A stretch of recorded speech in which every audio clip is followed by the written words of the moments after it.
Hey guys! In this video I'm going to be giving you my top 5 OMG moments about episode 13 of The 100 season 3. As I mentioned in my last two videos, I'm catching up on the show today, and as a result I have watched 3 episodes so far and I have 1 more to go, and with each one I'm not coping. Okay, you have to understand, I normally like to take a few days to process what I saw before I filmed these videos, but obviously I didn't have that option today and now I'm like pretty much dying. The spoilers in this video in particular are intense, so proceed at your own risk. Top 5 OMG moment number 1, Pike. I didn't think it was possible for me to be okay with Pike still being alive, but after seeing this episode, I still want him dead, just not yet. So flashbacks in this episode were actually amazing. You know, seeing Pike teach all of my fave delinquents Earth skills before they were sent to Earth was awesome, as we're seeing the actual moment that they were loading them all onto the dropship. And my favorite part of that was especially seeing Bellamy sneak on with his guard outfit. I mean, he walked right past Cain, for goodness sake. Like, Cain, you were not very good at your job when you were on the Ark. Pike's still a complete dick, but I am glad that he refused to take the chip. And while I am glad that he's not dead yet,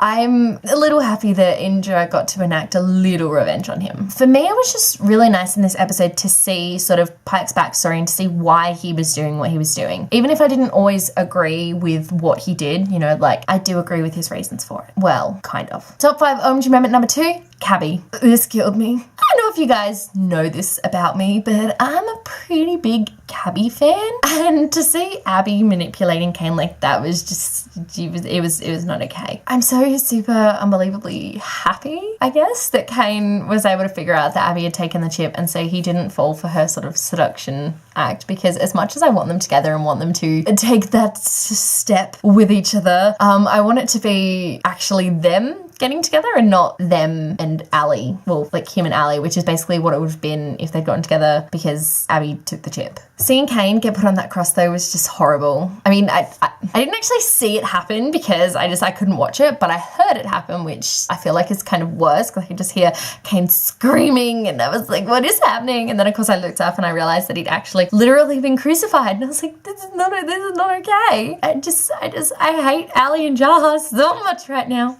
You know what? If they're gonna kill anyone in this show, they can kill Jaha. He's done nothing but screw with everyone since the very beginning. It's time he's gone. It's time it's time. It's his time to leave. When Cain did take the chip to save Abby, I was both super upset and I think for me, I was just mainly upset that it had happened and that it had come to that, because now I'm sort of like, you know, what's gonna happen? Like, how is this gonna affect everything? Does this mean that Cain's a bad guy now? It's really interesting concept to sort of think of. I know for a fact that my friend hated that he caved so easily, but I can understand why he did. Like, it's so obvious that he loves her and has obviously loved her for quite some time. And I mean, that's the exact same reason that Abby took the chip to save Raven. You know, she couldn't bear the thought of Raven dying just because she wouldn't take the chip. So I don't really think we can blame Cain for trying to save the person that he loves. Top 5 OMG moment number 3, Murphy. I have a friend who just started watching the show, and I don't understand why, but yes, she just started watching the show, and she doesn't understand how I can love Murphy as much as I do when he's such a shit character in the first season. So for me, I think this episode sort of explains why I love him so much. You know, so considering all the crap that Pike has done, in particular the flashback scene where he attacked him, and let's all remember that at the time Pike was an adult and Murphy was under 18, so literally adult beating a minor up, which is just not okay.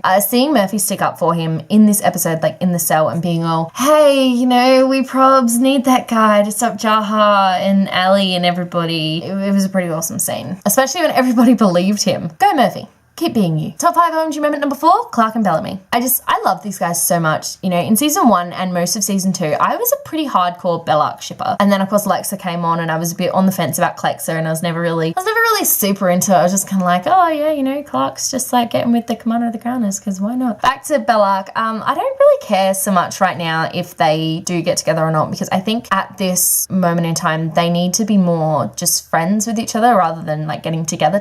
So this scene between the two of them in this episode where Clark was sort of explaining to Bellamy that Octavia will eventually forgive him and that she needed him and he needed her was a really beautiful and touching scene, particularly in an episode that just made me so sad. I'm really hoping that the two of them continue to trust each other and work together for the rest of forever, because that's one of the things that made season 1 so memorable, was the fact that these two people were able to come together and work together even though they just obviously really didn't want to. And top 5 OMG moment number 5, Luna. We finally met the mysterious serious, Luna? Yay! And she refused to take the flame. Not that I'm surprised. There was no way it was going to be that easy. There's no way that Clark was just going to show up and be like, hey, I have this flame that you need to put in the back of your neck so that you can be the commander of the Grounders, which is something that you bailed on when you left your conclave. Yeah. As soon as they got to the coast and saw that there was no village, there were just those weird stone people things, I realized that the village would be sort of off the coast, like in the ocean or something, but it wasn't until the end of the episode where they revealed that that was the case that I realized they have literally been showing us this since the beginning of season 3 in the opening credits. Literally every time it's just this thing in the middle of the ocean. And I was always like, what is that? Why do they keep showing us that? Turns out that's where Luna's been this whole time. So I feel a little bit silly about not putting this together until now. In saying that, I am super hopeful that Clark and the others can convince Luna to use the flame and destroy Alley 1. Hopefully. As always, 4 questions I want answered, preferably by the end of the season. Question 1, are Cabby going to be together now that they're both chipped? Question number 2, is Pike supposed to be a good guy now and Cain and Abby bad guys? Because that would just mess with my head too much. Question number 3, how are Clark and co going to convince Luna to take the flame? And question number 4, will the City of Light storyline get wrapped up by the end of the season? I really hope so, because it's already kind of dragged on for 2 seasons. Well, like all of this season and half of the last season. So I think it's probably time that it gets,